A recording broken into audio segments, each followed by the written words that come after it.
that makes sense. All right, folks. No great surprise. The pause went unfilled. So we're going to go ahead and get started with our workshop / panel. Welcome, welcome, welcome. Presenting this today is the organization for which I'm the executive director, the Professional Development Consortium of Hampton Roads, or PDCHR, or the Consortium, or that which consumes way too much of my time.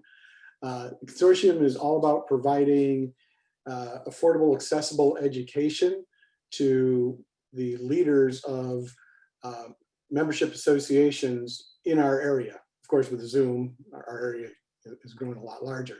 So by membership associations, I'm talking about professional societies, civic leagues, neighborhood groups, fraternal orders, basically any group of people that gather around a common interest. So it could be your zip code, your flag, whatever, it doesn't really matter. But we're here to provide usually free workshops and roundtables and town halls and other stuff like that to the folks who lead that, because there's really no other place to get a little bit of education that is tuned to the challenges of running a membership association. With us today are folks, we're doing this today in partnership with Volunteer Hampton Roads and the Southeastern Virginia Association of Volunteer Administrators. Notice I didn't even stumble over that. So I'm really grateful. This is actually an effort we started talking about, I was thinking Olga and Darcy, what, over a year ago, putting something like this together. So I'm going to go ahead and just turn the reins over to Olga here in a second. Olga Nichols from Volunteer Hampton Roads is our panel moderator. In addition to the questions that Olga might ask of the panel, I'll also be monitoring the chat box. And so if you've got any other questions, we'll go ahead and throw them in there, please. So with that, Olga, it's all yours. All right. Thank you, everybody, for joining us. And I first want to tell you again, if you were not here when I said it the first time, today we're doing a big, we're doing preparation for a big event this weekend. And so we are in a big warehouse. So any noises, weird noises that you hear, this is what's going on. And so I will mute myself when I don't have to talk. So today we are talking about, with our panelists, we're talking about thinking like a volunteer. And so in other words, putting ourselves in their shoes, and for a while thinking about what is best for them, what they want, all of those things. And that's the original thing that we were talking about a year ago. Of course, a year ago, we considered that we would be doing this with COVID. So we are focusing on COVID response and how COVID has affected what we do.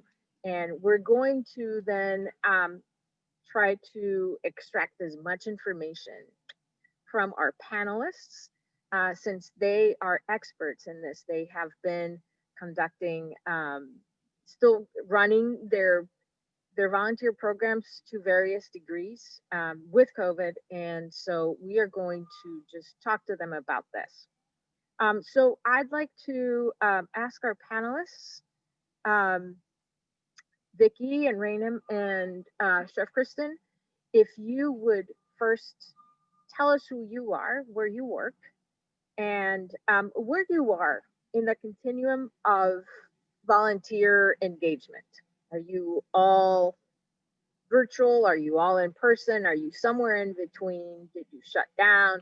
And now again, of course, we have the extra, what is this, booby trap of the governor saying, either imposing even more restrictions. So for example, for our event that we're having this week, we are having to adapt things due to the new restrictions. So anyway, take it away, Vicki.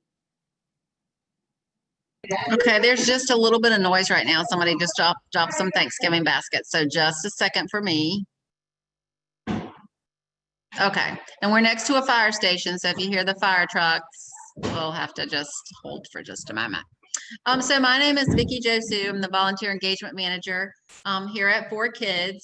And of course, we have definitely been changed by all of this, just like everybody else has.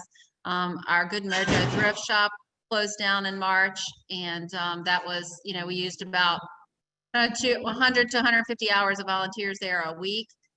So things got different.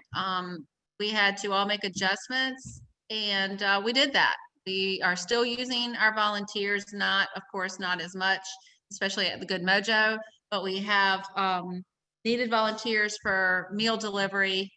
And that's just about the only thing that we are using volunteers for right now. Our meal delivery, Mercy Chef graciously donated meals all summer and for our families. And I had volunteers come on Monday, and they picked them up for all of our locations, and that provided them meals for all week. And I believe, and Chef Kristen can probably tell even better, I think it was over 8,000 meals for this summer. So now they're back with us again for Beyond the Bell for our tutoring program, and I have volunteers also doing that. We are using volunteers in our Thanksgiving drive and our Christmas holiday toy drive, but we are not using many. Normally it's about 20 in a group, and we're using 5. We are taking the measures we're taking temps and the sanitizer, and everybody's wearing the mask. So it's been different. We've had to adapt, 4Kids as a whole. Fundraising has been virtual, but yeah, we're making it work. Thanks, Vicki. Raymond?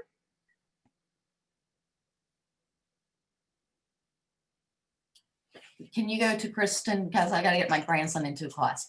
Absolutely. Thank you. Hi, everyone. I'm Kristen from Mercy Chefs. I'm the Director of Community Kitchens and Programs at our home base in Portsmouth. We do disaster relief and community outreach all over the country and internationally. For coronavirus, we specialize in being first responders and disaster relief. And so our volume and our demand for what we were doing went up exponentially as a result of coronavirus, and we had to flip our model. So we usually do hot, fresh food. We usually send it out in bulk, prep it all on site, and send it out commissary style. And for coronavirus, we started doing frozen individual meals that were going out all over the 7 cities and beyond, all the way from the Eastern Shore to Franklin to North Carolina. We were working with senior services in the food bank. So our volunteer engagement exponentially expanded. And one of the adjustments, and Olga, as just a tip for you, is at the time the governor said we could only gather in groups of 10, and we were doing 2,100 meals a day, which is over 3,000 pounds of food.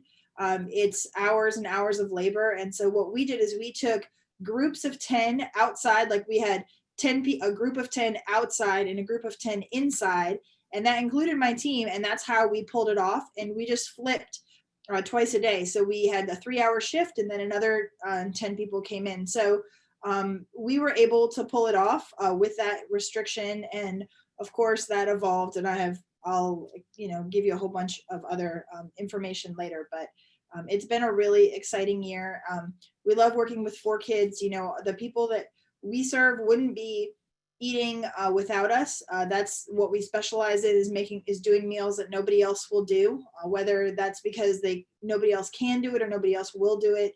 And so our partners had a really important need that they couldn't get filled anywhere else. And so we were able to step up and do that, mainly due to our volunteers. So. Thank you, Chef. Raymond? So I'm Raymond Rowe. I work for Habitat for Humanity of Southampton Roads. Am I on? Sorry. So basically, when everything shut down in March, we were in the process of completing a home build. You cannot build a home virtually. So our senior volunteers are crew leaders. We're the only ones out on site. We kept them their distances apart so that we can complete that house. We closed our thrift store, which is the Restores, which opened back up in June. And so once everything kind of eased up a little bit, we started using volunteers in the Restores again, and then slowly started adding regular volunteers into construction. We had a major fundraiser in August where we had 12 women twice a day come out and help build a frame of house. And there was a lot of hand sanitizer around, temperature checking. Everybody had to wear masks, the whole bit. But one group had to actually bow out because they actually had a person in their office diagnosed with COVID. So they thankfully did not come to the build site and get anybody else sick.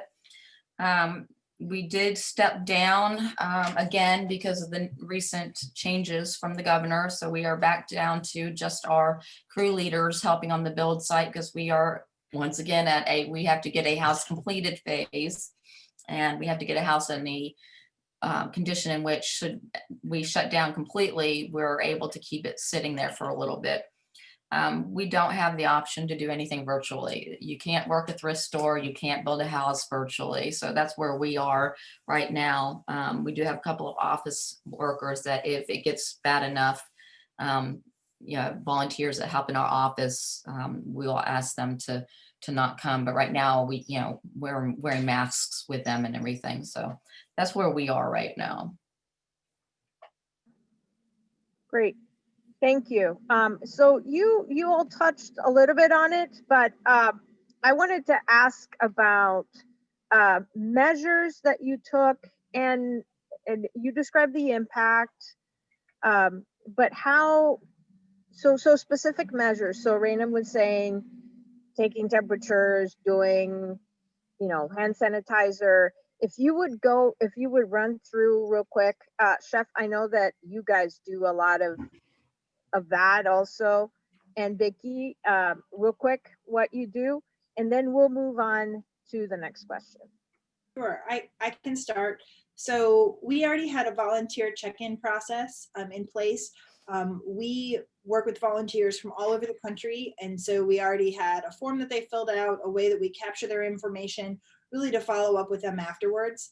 And so we modified that. We added a COVID checklist right from the CDC to our registration form. We had them come into a building that was separate from the kitchen and where food was being prepared. So if we had to turn them around, they weren't close to anybody else. When they come in, and after they come in for the first time, they fill out a registration form, and then they get a volunteer t-shirt. So we knew that their clothes were sanitary. They could put it over their sweater or jacket or whatever they wanted to, or change into it. Either one was fine. And we took their temperature, and then we registered what time they came in and what time they left. And once they were checked in, then they went to the kitchen where they got a plastic apron. They were washed their hands. When we were serving meals before, masks were widely used. And so I distinctly remember the first day we had everybody in N95 masks that got donated to us. We had them all in plastic aprons and blue t-shirts, and it was raining. So we were inside the kitchen. So we had to send some people home because we could only have 10 people in the building. And I remember how stark that looked and how much it changed the experience. And so that for us was a big challenge, is how can we have fun and make volunteering a fun experience with being safe?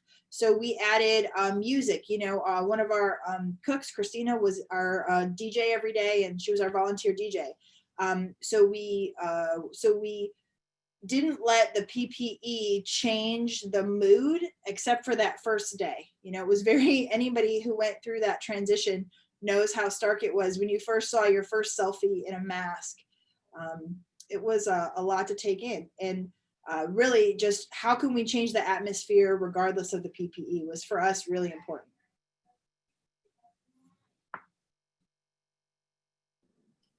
Vicki? So yeah, our volunteers, well, with meal delivery, I don't have much contact with them. The only contact that we have with them is when they walk in the door to deliver the boxes, and most of the time the education team will meet them at the door and grab the boxes. We did pull off Day of Caring. If everybody knows what Day of Caring is, United Way Day of Caring. We did manage, I think it was about 40 volunteers maybe at 5 different locations. So we did do that. Of course, we didn't have the usual 20 at each location where we had 5, some we had 10. We are starting now some front desk volunteer a little bit, and we have developed a QR code.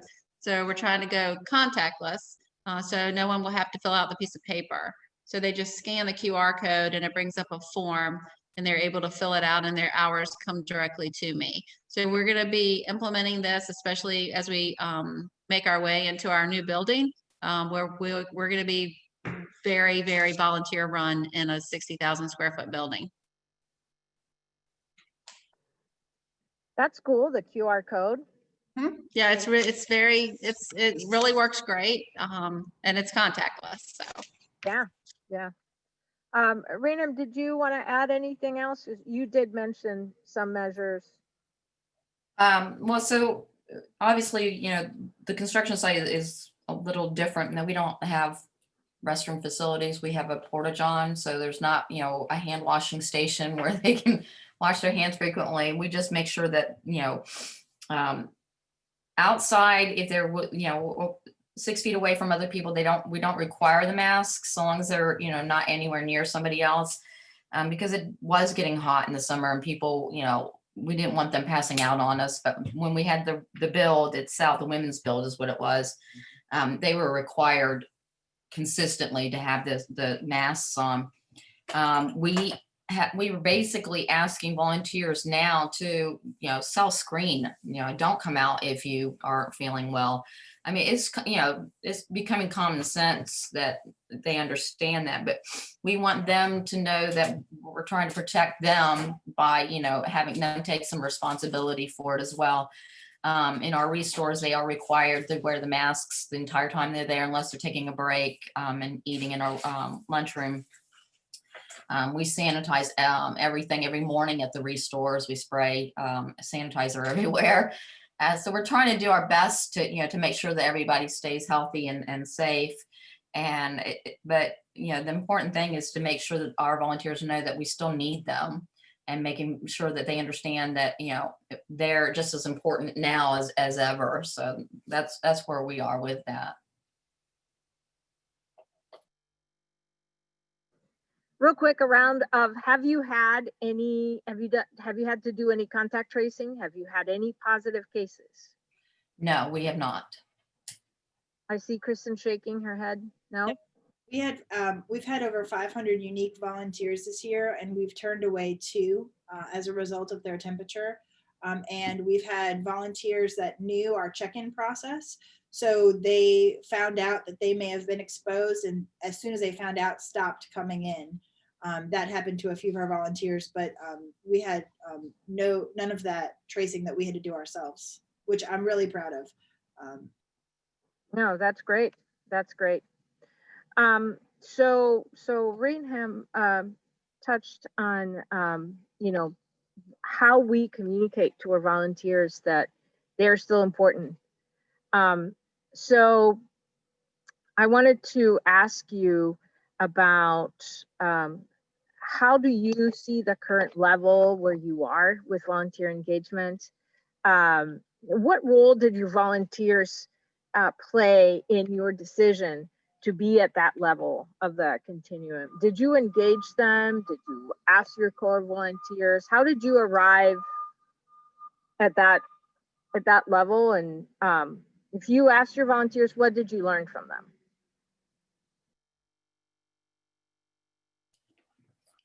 We didn't really speak to our volunteers. We just know, based on how many people kept asking us if we were accepting volunteers, that we knew that there were people who wanted to be out and volunteering. We're getting into our slow season because a lot of people don't want to be building when it starts getting cold. but that's normal regardless of what the situation is with, regards to health, and everything. But it wasn't a time, maybe in March, and early April, we weren't getting emails, but I was constantly getting inquiries as to, when we were going to open up volunteer opportunities. So we knew that, people were willing and wanting to volunteer. So that's why, the decision was made to, to start bringing them in at limited numbers. We heard from our volunteers early on how safe they felt.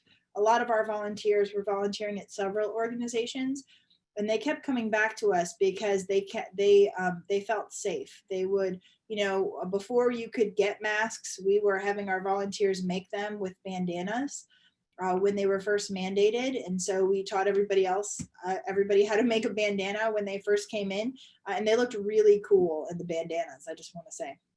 And then, with everybody being in the t-shirts and the plastic aprons, and everybody knew that as soon as they registered, they would wash their hands. Those protocols helped our volunteers feel safe. And then they would bring their friends, they would bring their families to come volunteer. They would bring their kids because they felt safe enough that, and we had a bunch of different volunteers in terms of demographics. We had younger people and older people. We had people who were still working, people who were in the military. So really a wide variety of people were able to feel safe as a result of that. And so when we heard that was one of the main reasons they came back, they felt that they believed in the mission. We did pretty much a mission statement every morning and every shift, and then that they felt safe. That was motivation for us to keep up those really, really high standards because it was crucial.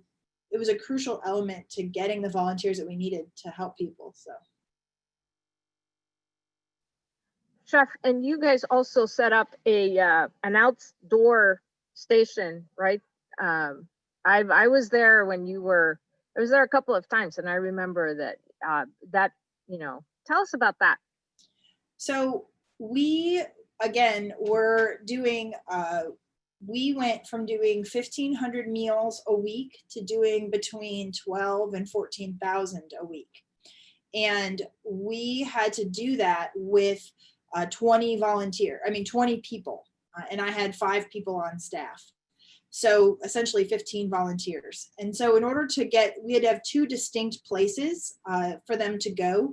So what we did is we have a driveway, and we rented a skinny tent that went down our driveway, and that became our plating line. And so volunteers got to either serve outside or inside the kitchen. And we had some volunteers that would prefer being outside, some that preferred in the kitchen, and then a whole bunch that it didn't matter. They just wanted to help their community. And so we split them up. And so being outside really also helped people feel safe.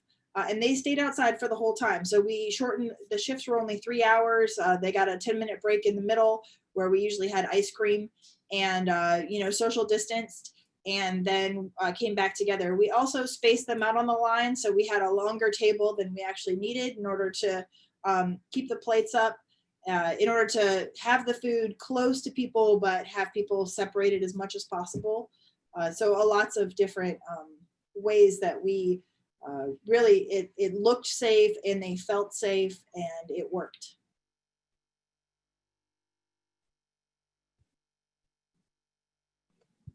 Vicki? So I'm sorry, I guess y'all saw I left. My connection. Yeah.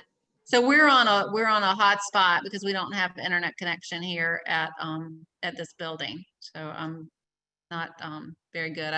I wasn't hearing everyone at that point. So could you repeat my question, please?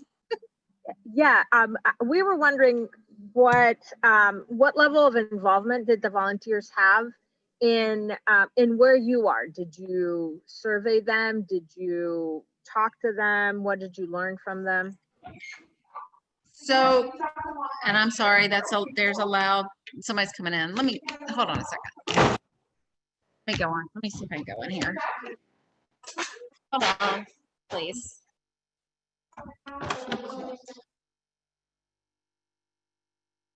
Okay, sorry. So my volunteers this summer, of course, were at Mercy Chef. We didn't have a lot of we didn't interact. I'm getting on the floor here. Sorry. We didn't have a lot of interactions. My volunteers didn't. I did, and of course, as Chef Kristen said, they did everything absolutely perfect over there. Their staff is so great, and it seemed like every single Monday that we were there, it rained, or it was 30 degrees, or it was 100 degrees, or so it was It was raining for every weeks. Monday. For weeks. For weeks. I got completely soaked many Mondays. But the volunteers were great. Nobody really, they just pretty much pulled up in their car. And we didn't use any volunteers all summer other than for just meal delivery. We have just started, a little bit now with them coming in the building, and now I don't know what we're going to do with the governor's his new mandate. So we have a solid staff meeting this afternoon. So I'm sure we're going to get some new protocols to follow. Great. I saw a question for Vicky in the chat about the QR. I just want to make sure that I don't forget. What was it? What program are you using? What program are you using for the? Okay, so that's through the that's on Office 365 under Forms, and that's going to have download, import it right into our Salesforce. So I won't even have to log orders hours anymore. It'll go right into Salesforce for me. Yeah, we have a new data person at 4Kids, and she's like completely amazing. She just knows her stuff, and she's amazing. She came over to me with this QR code, and I was like, oh my gosh, that's amazing. So we're pretty excited about it. Good. So we're gonna shift a little bit about and talk about how you have managed. Of course, Chef Kristen, volunteers have stayed there, but how you have all managed to keep your core volunteers engaged.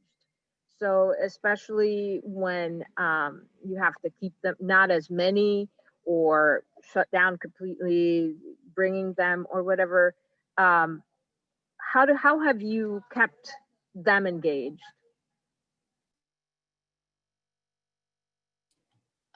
I can speak a little bit on that. As I mentioned before, we had a house that needed to be completed by the end of March. And so our core volunteers were the ones who completed it.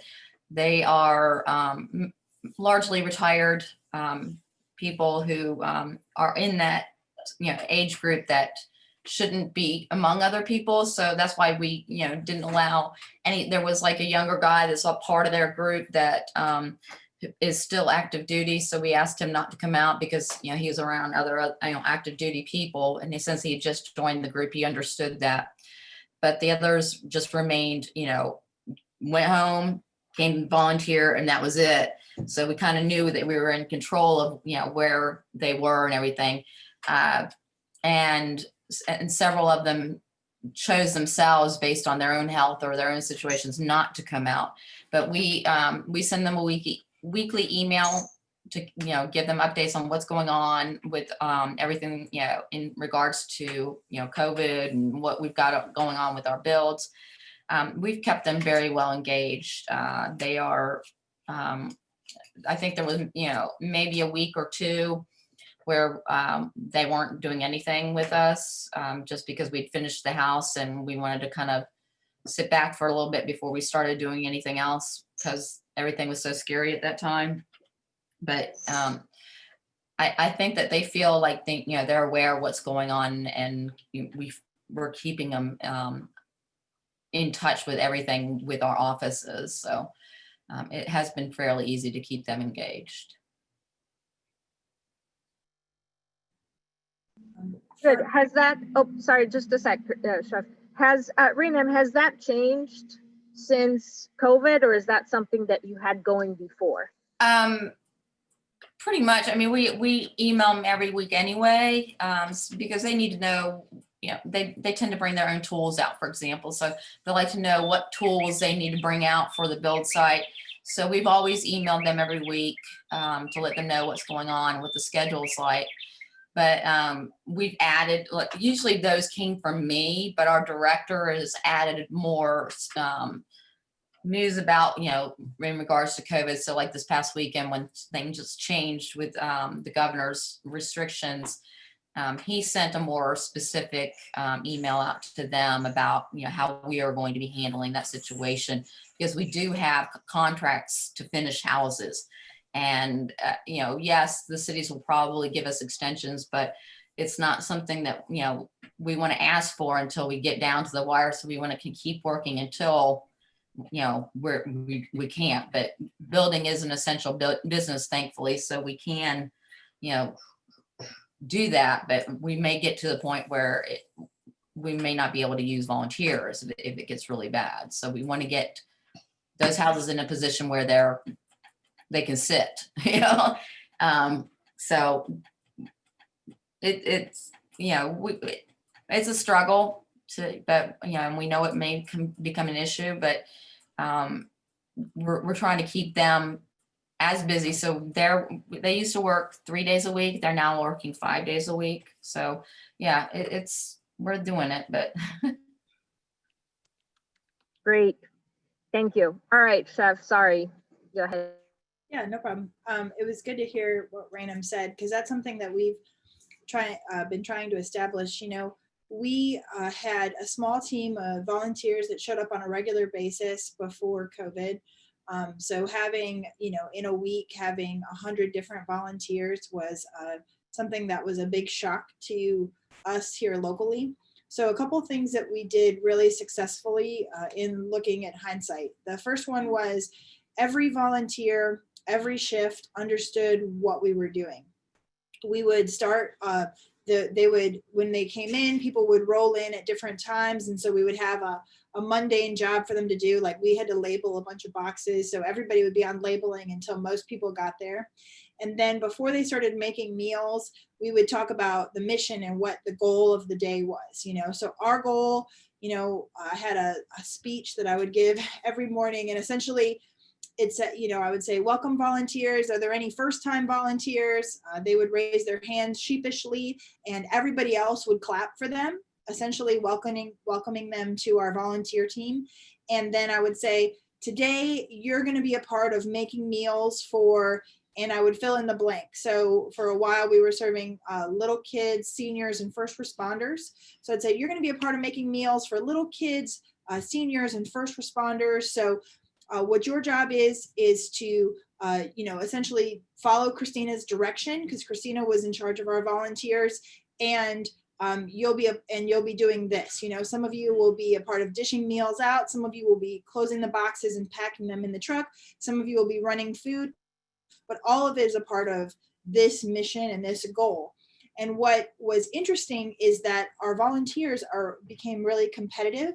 And maybe they got a little bit of that from us. I'm not really sure, but we would have one team member on the line in the morning and one in the afternoon, and they would essentially race each other. You know, so at one point, the volunteers that would come in the next day would be like, did we still beat the afternoon volunteers, or did they beat us? And so it became really fun.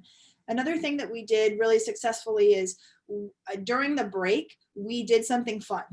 So I'm really feeling it now with the shutdowns looming and the cases going up, that same emotion that I had before at the beginning of COVID, where everything was scary, you know, going to the grocery store, getting gas, you know, your kids not being in school, everything was scary. And so we decided that having fun was a priority. And so we accidentally started ice cream parties. We had an ice cream company that donated ice cream to us. And so on everybody's 10-minute break, they would get an ice cream sundae and socially distance.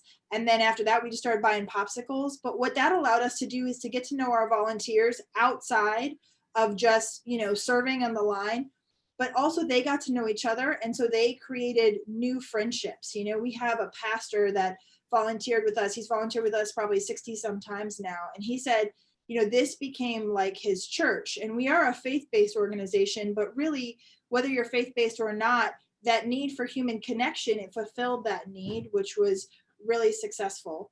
In terms of our core volunteers, we always let them know things first. So if there was a big change or a day off, we had a running list of volunteers, and we would let them know whatever the inside scoop about Mercy Chefs was first. We also let them be in charge. So they would learn a system from Christina about how the line ran. And then we would have a volunteer leader in charge of that line. And so all the other volunteers watched that person who was on the line with them now be in charge. And just like any organization, promoting from within really helps boost everybody's morale. And so those, I would say, are the three things that we did the most successfully.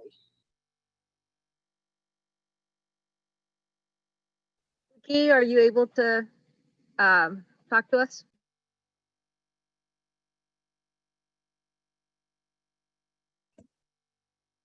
Can you hear me? Okay, Yes. I'm gonna go back in the room. I'm gonna try to get back in the room because I'm not the only staff person here and we're all on calls. I'm sorry about this. It's part of the new normal. Oh, I know. It is crazy. Okay, so can you please tell me the question again? So it was about how have you managed to stay connected with your volunteers, your core volunteers? How have you kept them engaged? Yeah, so I mean, we send emails out. Most of our volunteers, as you know, Olga, are military. Of course, the military, they couldn't come out, and we didn't really have anything for them to do anyway because of Mojo shutting down. They have just started reaching out to us again in smaller groups. We do have a group coming this Friday to detail our vans. Thanks to Olga. That's a Coast Guard group. So that's our first kind of big group that we've had for a while, but we'll be doing those same procedures. We'll be doing the temp checks and the sanitizing. They'll be outside. Hopefully it's going to warm up by Friday because they have 6 vans to wash. Those are our education vans. So we still have a little bit of volunteering going on. We did cease all volunteers for our Beyond the Bell program. We are not letting any outside people in. Basically, we don't know where, our children are going to school or they're going out. So we've got to protect our volunteers also. We don't want them to we just don't know where these children have been or where they have gone. So we haven't used volunteers in that capacity at all. So hopefully, I don't know how long it's going to go on, but to try to keep them engaged, I just email them and just tell them how much we love them and appreciate them. And we just can't wait for them to come back. Did you mention, or did I make it up, that you're using virtual volunteers for tutoring or no? We are not. No, we're just using our staff as, our kids are not virtual anymore. They're coming into the building. Yeah, we're picking them up and they came back in August. So, and Mercy Chef is still donating the meals for them. So I still have volunteers picking up meals and bringing them to the offices, and they're feeding our families again. They fed them last year too. So thankfully, I don't know what we would do without them. Normally we have community people that would do food, and we had to stop that too. So we don't have, we don't let, outside groups still want to donate. We don't do Mercy Chef in Suffolk. It's a little bit too far with the traffic. So we do have some groups now that used to, fix casseroles at home, and that's not allowed anymore. So they're doing restaurants. So they'll order food and have it, delivered in. 4Kids has enough things to worry about in terms of taking the kids who are experiencing housing insecurity and helping them, get caught up or really just enhance their education. They don't need to worry about dinner. And so that's why we took on their program. Well, we greatly appreciate it. 4Kids has definitely exploded since all of this pandemic. We've been the headquarters for the RP, the rental assistance. I don't know if everybody knows what that is, but our call center went from doing 300 calls a day to take that a day. So it's been kind of crazy. We've had to hire extra people, and Rachel that works with me, that you saw Rachel here, she's had to help on that end because it's just, I mean, the call volume is just crazy through the roof. So yeah, we thank you so much, you know, Chef Kristen. We just couldn't do it without Mercy Chef. Just keep our families fed. This is great. I want to break protocol for a minute and do just open it up for any of you. If you want to tell us about how you have kept your volunteers engaged, are there any ideas, anything new that you are doing that is helping keep your volunteers engaged? So from what we have heard, so communication, extra communication, creating a culture of celebration, and telling them, you know, the impact of what they're doing. Like Chef was saying, you're feeding first responders and children and seniors.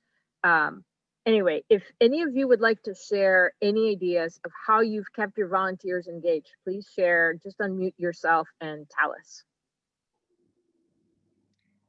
I have one. I'm Darcy. I'm from the Hampton Roads Naval Museum. Well, along the lines of communication, one thing that we've done a couple times over the pandemic is we divided up our core volunteer list among staff, and staff each called, you know, a handful of volunteers. Just, you know, they hear from me a lot, but they appreciated hearing from other staff members, just that personal connection. And the staff really got a lot out of it too. I think at first they thought it was a chore, but you know, they appreciated the connection as well. And you know, the volunteers staying engaged, we're pretty much all virtual. We were primed to come back, but you might have seen that the Navy just went back to health protection condition Charlie, which means we had to back off of volunteers returning. So we're all virtual, but we've been able to stay connected with things like that, and with the regular Zoom meetings. One other thing that we've done is I've had volunteers come in. And this might not apply to everybody, but I've had them I've recorded them doing virtual tours, which we can then share with the other volunteers. And the other volunteers, you know, they like that learning community. They can learn from each other, and they all feel like a little rusty and a little distant from the museum. So not sure how that might apply to others, but you know, we felt pretty comfortable just having like me and one volunteer come in and do those recordings, pretty low contact at a time when the museum's closed. So just a thought. And we just use YouTube to put it up, an unlisted YouTube, and they seem to like it. That's wonderful. Tell us though, you mentioned like Zoom calls. So are you also staying in contact with them via Zoom, scheduled calls? We do a call every other week. And basically, sometimes it's just a social, sometimes it's a program, like a content that might be interesting to their role as volunteer, you know, naval history related. Other times it might be a staff update from our director, just kind of a hodgepodge. But I think what they like most about it is just having an outlet. I think, you know, for a lot of our volunteers, volunteering is their lifeblood. You know, it keeps them going, it keeps them connected. And so when they can't come in person, it's a real loss. I'm grateful to our panelists today, though, for talking about coming back on site. You know, even just thinking about coming back on site was a lot to prepare for, because of that factor of wanting to keep people feeling safe and, you know, and coming back. So I've gotten a lot of good ideas from you guys. Thanks, Darcy. Anybody else share your ideas with us? I'll go. I'm Beth at the Mariners Museum and Park. I'm very much like Darcy. We are not open to the public, but we have been advertising as a virtual museum. So we are still reaching all of our members and our donors and the public. And now we're starting to fill up with virtual children's programs now that the kids are coming back to school. We're also reaching further out. So we've been teaching Ohio, just outside of the state, virtually, for like an age of exploration program, things like that. And these programs used to be done by my docents. And so now, of course, they're done by educators. So that's been really hard because I have a lot of docents that are bored, or their wives are trying to get them out of the house, their spouses. So we did something that, I don't know if you can see this, but I sent out a message to all of our staff and asked them if they would make a big sign, hold it up. And and it kind of had a big message, just that we miss you, and all that. And so then we sent it to them, emailed it to them. And I think just seeing our faces, and again, I don't think you can, but seeing our faces hold up a sign was helpful. I've been doing porch visits with my older volunteers that don't want to, that are kind of COVID nervous. So I've been just doing porch visits, and I don't take anything because that makes them nervous as well. I just do a porch visit. I have on a mask, they come out, we get to chat, and that's been fun. The ones that want to be in contact but just 6 feet away, we've been meeting at the picnic tables at our park and having lunch once a week. And so that's always fun because sometimes they'll bring their grandkids or their spouses or whatever, just a friend. And our park and trail is open. So we have 500 acres that the Nolan Trail is open. So I do have volunteers helping us every day on the trail, but other than that, my CNU students are doing a lot of virtual volunteering, like research projects, things like that for us. Thanks, Beth. That's a great idea. Like people that are, that are nervous, but the porch visit, that's great. That is thinking like a volunteer too. Like, don't make them feel uncomfortable coming in, but hey, a nice little visit. Anybody else?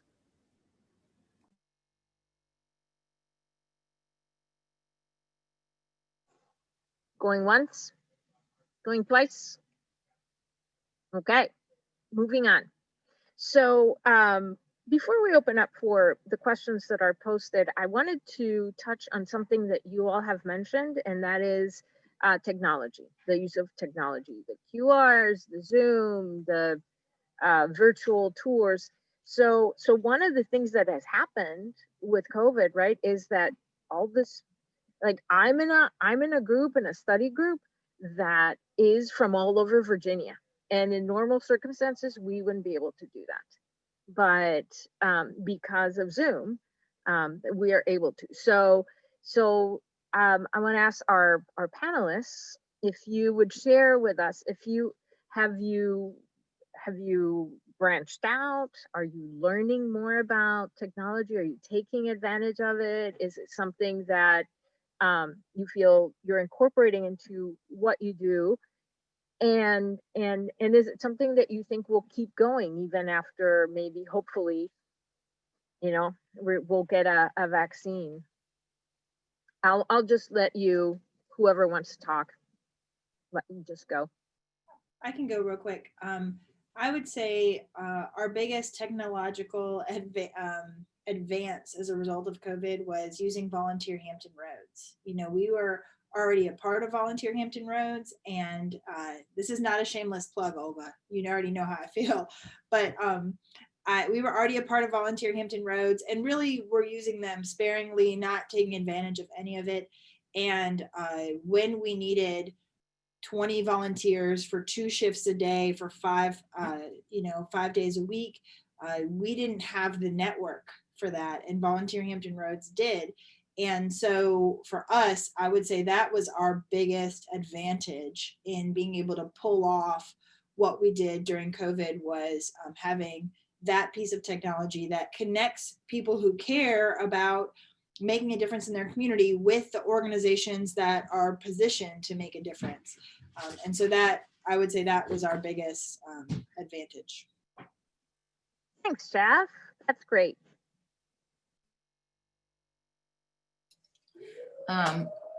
I can basically say, obviously we can't use technology to build a house again. And being Habitat for Humanity International, the organization itself is kind of a large organization with each individual managing their own programs, individual affiliates. So I do know that there's some affiliates that are doing what they call, virtual fundraisers and whatnot like that.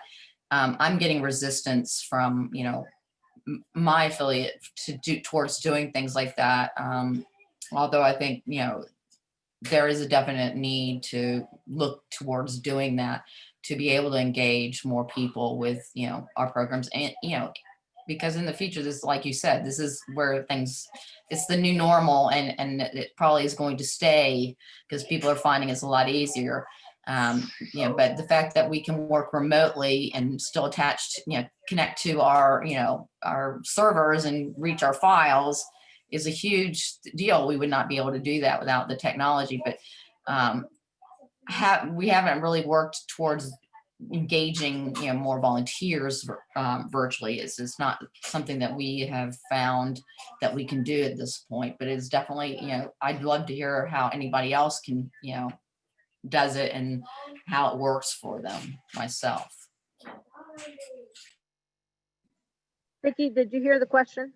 Yeah, so, and I'll just put my little plug for Volunteer Hampton Roads too, because we did use Volunteer Hampton Roads for their meal delivery volunteers, and they worked so great.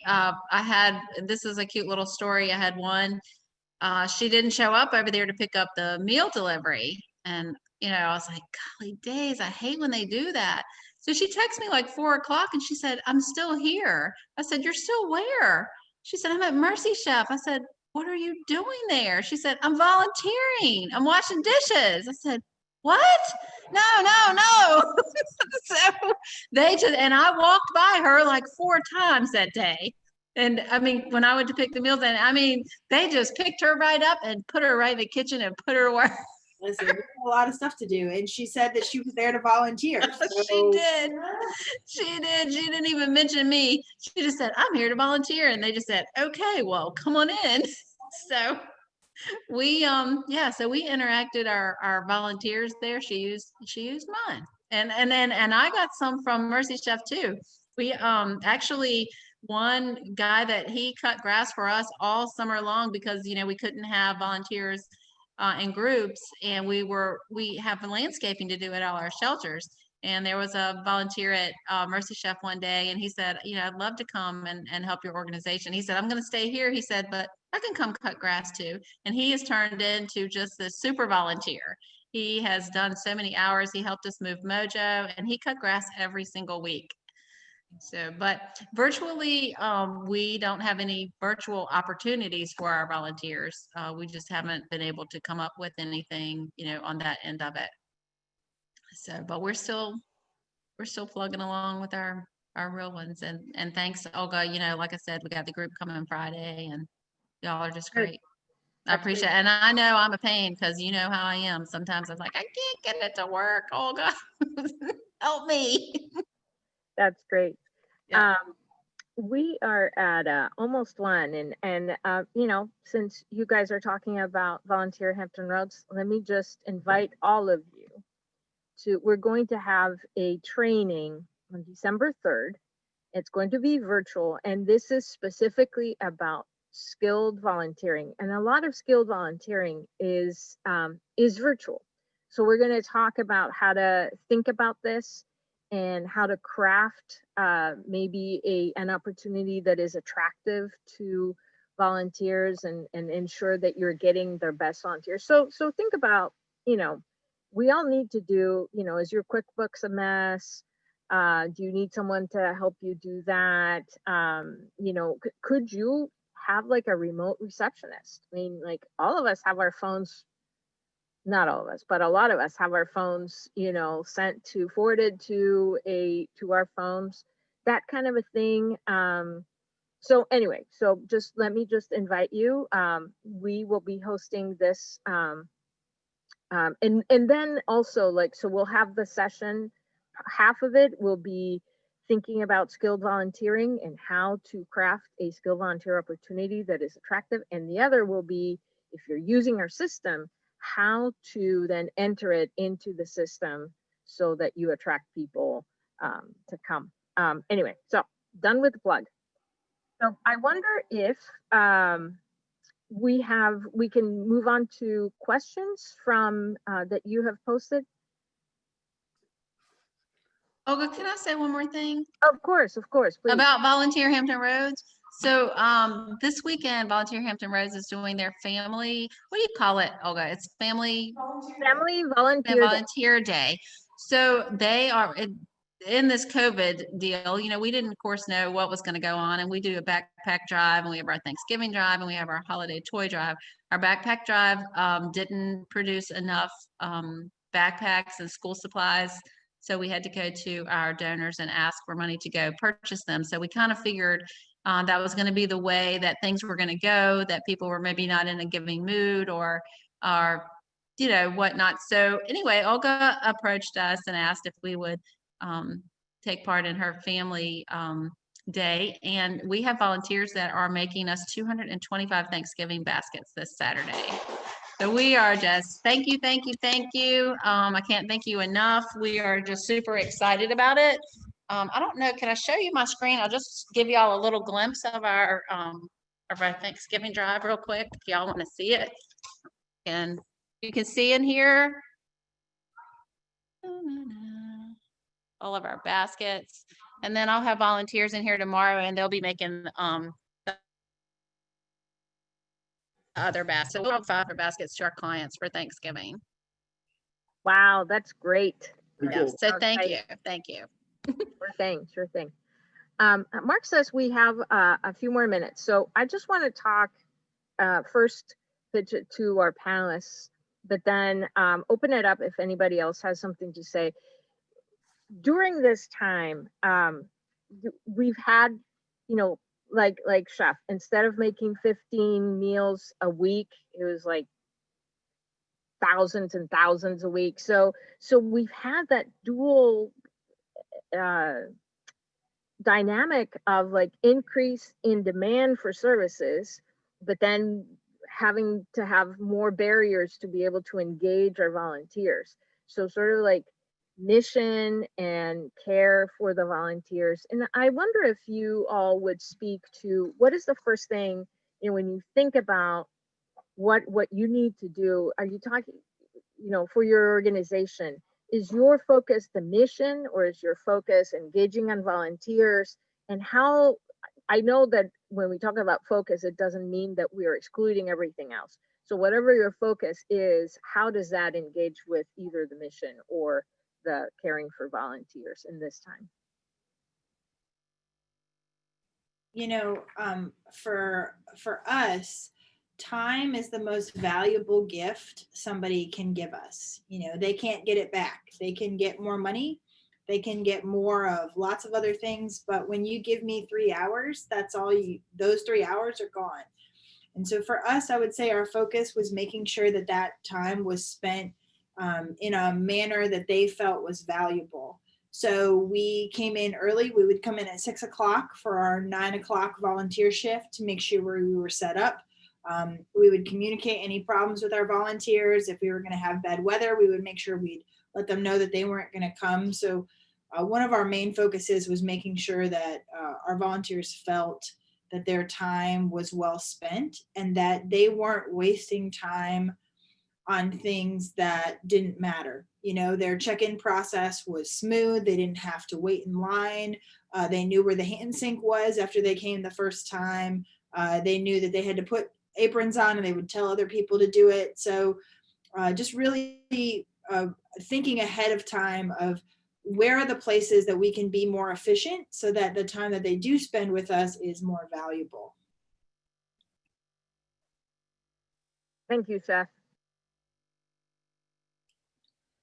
I can tell you, having experienced bad volunteer opportunities myself, it's important, the organization part of it, meaning you're organized and ready to go. And rather than having a volunteer stand around waiting for you to tell them what that you need them to do, And unfortunately, I used to be on the build site every day. I'm not on the build site anymore, and it used to be me that did that. So I do know that there's probably some frustration on the part of our volunteers now, because there is some standing around on their part, because our construction manager's not versed on volunteers. He's versed on building houses.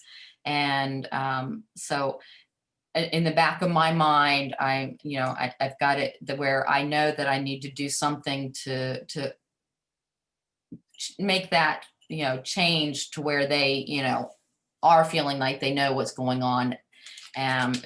Be it we're having ambassador come out there and meet them, or training some of our senior leaders, retraining them, because to greet them as well. It is important to that the volunteers coming out know, what they're there for and why they're there, but also making them feel, like I said, they understand that they're there to do work, not just to stand there. And that's important for me to get that across to, to them, that they understand that we do need them. Absolutely. Absolutely. Did we lose Vicky? I don't see her. All right. Anybody else? Oh, there you are. Vicky, there you are. Sorry. Did you hear the question? Well, I'm kind of struggling here. I'm sorry. Zaki is on another meeting. Oh, I okay. can't, I'm not hearing well. Okay, I'm sorry. Well, the question was more about the interaction between fulfilling your mission and care for volunteers, and that some are focused on caring for volunteers and some are focused on mission. But how do those interact? How do they feed into each other? If you want to add something to that. I mean, well, we're, of course, the mission also, but I mean, we try to engage our volunteers. There's just not a lot that we can do. We probably, let's see, about 3,000 volunteers a year that we use. And it's, of course, it's hard we can't connect to every single person that has volunteered, through the years or through the year. But we try to send out emails, and Rachel works with me, and I've kind of lost Rachel during this time, and it's only been me working in this capacity. And this summer, I didn't even work in this capacity. I was in, I also worked for services where we were doing all the meals for SSVF. So I didn't get to do volunteer work much this summer either, but there wasn't much to do other than, our pickup of our meal delivery. So, but we try to, engage them, and most of them actually, our tutors, some of our tutors for our Beyond the Bell program is a Can't Come tutor. So that's been great. They still want to help, and they still want to be able to see the kids because they miss them so much. Some of them have volunteered for years, and they see the same kids over and over again. So they hold on a second. Let me get back in here. So we reached out to them and asked them, did they want to pick up meals so they could see their kids?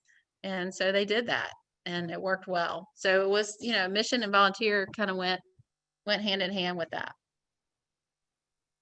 Great. That's a great segue for a question I had for all of you. Have you asked your volunteers what they can do for you? One of the things that we recently were in a board meeting, and one of our board members said they work in AC and what is that, HVAC kind of a thing. And so they like to volunteer a lot, and they took like 20 technicians to an organization, and they were like cleaning or packing or something, like nothing that had to do with HVAC. And at some point they were sitting around not doing anything. And our board member thought to himself, well, I wonder why they didn't ask us about a review of their HVAC. And, it made me think, do we ask our volunteers, what else could you do?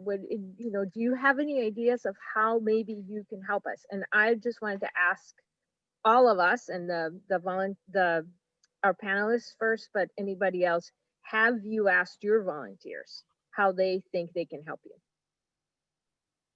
So we're pretty transparent with our volunteers. It's always exciting around here, and we regularly have things that don't go as planned. And so those situations bring up conversations with our volunteers that maybe we wouldn't usually have. And one big thing that's come out of COVID is we found drivers. We have a fleet of vehicles, and we're always struggling to find drivers for them. People who are skilled, people who have a track record of safety, clean driving records. And throughout this, as we're talking to our volunteers, via our ice cream parties, we're finding out that they have experience driving trucks, or they used to be a delivery driver, and that has been such a huge asset to us. We actually have a driver on staff now that is the husband of another volunteer, and she found out we needed a driver for grocery distribution, and he was out of work. He had just left his job at a seafood company and came to work for us, which is awesome. So all summer we found that we had different people who were administratively gifted, so they would do some of our record keeping. We had people who had leadership experience, and so we'd put them in charge of things. And our volunteers came to us with a whole bunch of skills. And one thing that I always say to my team is let the volunteers do the work. Like, don't stand by them. They shouldn't be watching you do it. You can show them how to do it the first time, but then let them do it. And if they mess it up, then we'll just fix it. It's not a big deal. But they're grown-ups, they're not children. And so we have to let them do and be competent. And that's really where I think people find a lot of value in volunteering with us, is because they actually are doing things that matter. I'm not chopping onions with you. The onions are not getting chopped if you don't do them. They're not the meals are not going to get scooped if you're not going to scoop them. So that, I think, helps people feel competent, and then therefore they feel valued in coming. That's great. Anybody else? Have you had Uh, input for your volunteers? Yeah, well, a lot of times we get volunteers who specifically tell us that they have construction experience. And just for everybody to know, you don't have to have construction experience to volunteer with us. Everybody's welcome to come volunteer with us. So once I hear that, I always like to encourage them to join our crew leaders, because our crew leaders are aging out of the program. So, but about a week after all of our volunteer opportunities, everybody gets a survey that asks them, how their experience went, and then to make note of a couple of our programs that we have to see if they'd be interested in, like our ambassador program or our Red Hat program, that sort of thing. So Red Hat's sort of the crew leader, sorry. And to encourage them to, look further into becoming more involved with us. But it's funny, you said that about the HVAC people. We had a volunteer who came on, and I was talking to him. He's actually having to do court order community service. And as I was talking to him, I found out he was a plumber. And I was like, you know that we build houses, right? So we were having problems with our plumbing in our offices, that our construction manager just can't get the time to do it. And so he actually fixed all our plumbing in our offices for us. So, if you don't talk to your volunteers, you're not going to know what they're able to do. So it's very important to take a few minutes to get to know your volunteers and find out what their skills are, or, ask them in a survey, what they're interested in helping you with. Because if you don't know what their skills are, you're not going to know how to best use them. And they're clearly coming to you for an opportunity to help. And they're probably going to want to help in a way that they feel is going to be the most advantageous. And if it's something they already know how to do, then put that to use. Absolutely. That is wonderful. Anybody else? Have you asked your volunteers, and what is your experience with that?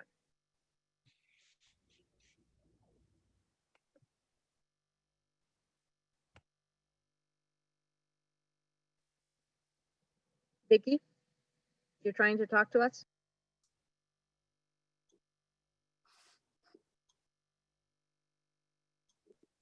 Anyone else? Just raise your hand and unmute yourself. any experience with asking your volunteers how else they can help you? I think you've uncovered something, Olga. I'm sorry? I think you uncovered something. Yes, I guess. All right, so we are at 1:15. So Mark says there's at least one question from the audience. Yeah. So Darcy had asked this in the chat room, and Kristen gave her a quick answer, but I think it might be interesting for everybody or somebody else to make a suggestion. But Darcy's question was, at your organization, do you have a protocol for positive cases among staff and volunteers? And how did you develop that protocol?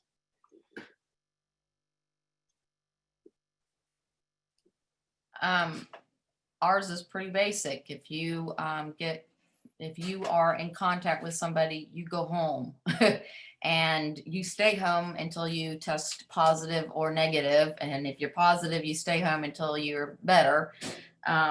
We do the, it's basically the same protocol with regards to volunteers. As part of our waiver, they sign saying that they will, if they find that they are tested positive within a week of volunteering with us, they have to let us know so that we can do the contact tracing. Really everybody has to follow common sense these days. We just need to know not to go out if we have a cough, or if we've been around somebody with a fever. And it's just like with my grandson being home right now. He is perfectly healthy, but he came in contact with a student that was diagnosed with it, and so his whole class is now quarantined. So that's what we do. Apparently one of my office mates is actually quarantined right now because she may have been exposed. So she's waiting for her test to come back before she can come back to the office. So. Thank you. Thank you. Well, I work for the city of Norfolk, and so every day that you're scheduled to work, there are quick 4 questions that you have to answer. And if the answer to any one of those questions is, well, and then you have to email your supervisor with your answer. And I've gotten down to where it's just an email and it's the subject line, COVID check, no. But if any of the answers to that question is yes, you have to, even if you're working from home, you have to answer that, whether you're going to be in contact with other workers or not.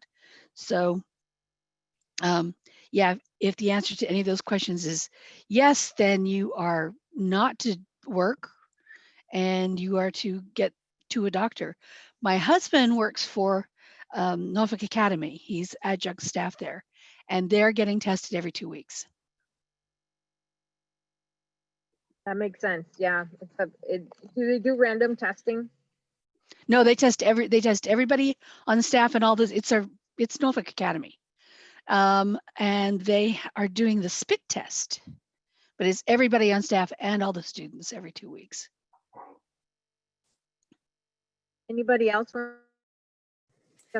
Just gonna say that for Keep Norfolk Beautiful, we luckily didn't have to update our sign-in sheet for our volunteers. We have always been required to have a physical sign-in sheet for everybody that participates, whether we're running the event or it's one of our Adopt a Spot groups that are working on their own.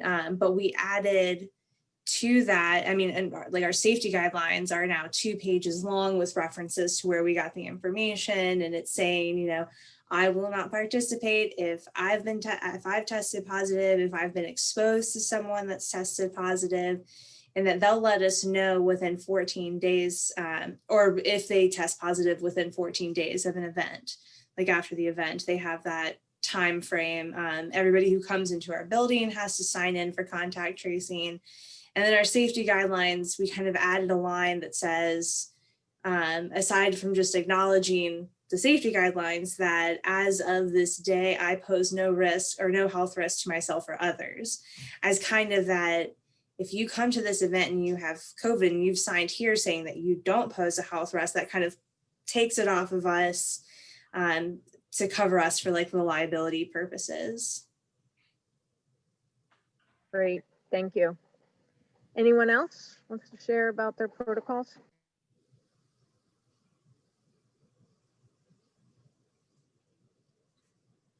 Going once, going twice. All right. Thank you, everybody, for your participation. This has been great. And I will make sure that I send information to Mark for him to forward an invitation to the workshop, the training that I mentioned on December 3rd. Yeah, absolutely. So we'll follow up on, should be on Friday, a little thank you message, and any other resources, that we come up with, and reminder and all that good stuff. So, I just take this moment to thank Olga for her great work, helping develop and moderate this panel, and of course our panelists and everybody else here for your participation, through attention and chat and voting and all kinds of good stuff there. So thank you all for that. I picked up a couple, real thought provokers about use of technology and asking the volunteers what you can do for us to kind of open that up. The nature of the consortium is that we, teach to and speak to other membership associations that are by nature all volunteer. So, so there's some good stuff that I think we can share out here. So, so my last request, my first request of you was to attend. My last request of you is in the chat box. There's a really quick 2-minute survey. So if you could just click on it and take that survey. And with that, I think we're going to declare victory. And like Chef Kristen mentioned before, since we were scheduled to go to 1:30, this is a gift of time. Hey, Mark, if I may, just for anybody who in the group is not aware of SVAVA, we're a group of volunteer administrative professionals in the region. We're a member organization, and we provide professional development, networking, resource sharing for our members. So we'll be sharing out our website where you can find information about becoming a member there. We're the more members we have, the more robust we are. We learn a lot from each other, as we have from this meeting. So that's my little plug for SVAVA. Thanks. Thanks, Darcy. All right, with that, once you're done with the survey, you are free to go and enjoy the rest of the day. And it's like 47 degrees out, and that's the high. Sorry. Thank you, everybody. Thanks to the panelists and everybody. Bye-bye.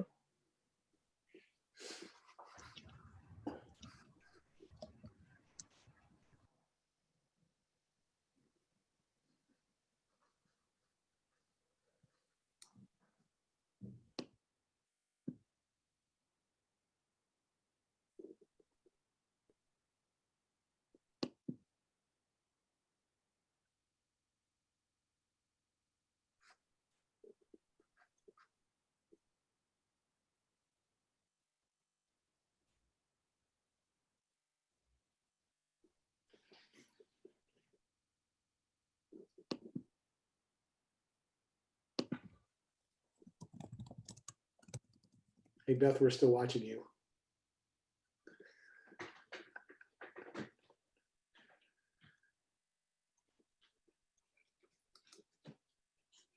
Thanks, Mark. Bye. All right, Darcy, this is really good. And I hope you scoop up some members. Yeah, me too. Sorry for the shameless plug at the end, but I just wanted, there's a handful of people. I mean, I'd love to get Chef, somebody from her organization, part of it. All right.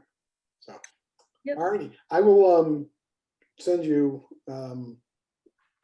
the complete roster. Well, actually, yeah, the one person I said joined in, that was like the 3rd time she registered. So I'm happy to share out the email addresses. I can't remember if I did on the one I sent you, if that's available. Okay. Yeah, sure. That would be great. And in your meeting wrap up, if you could just share our website.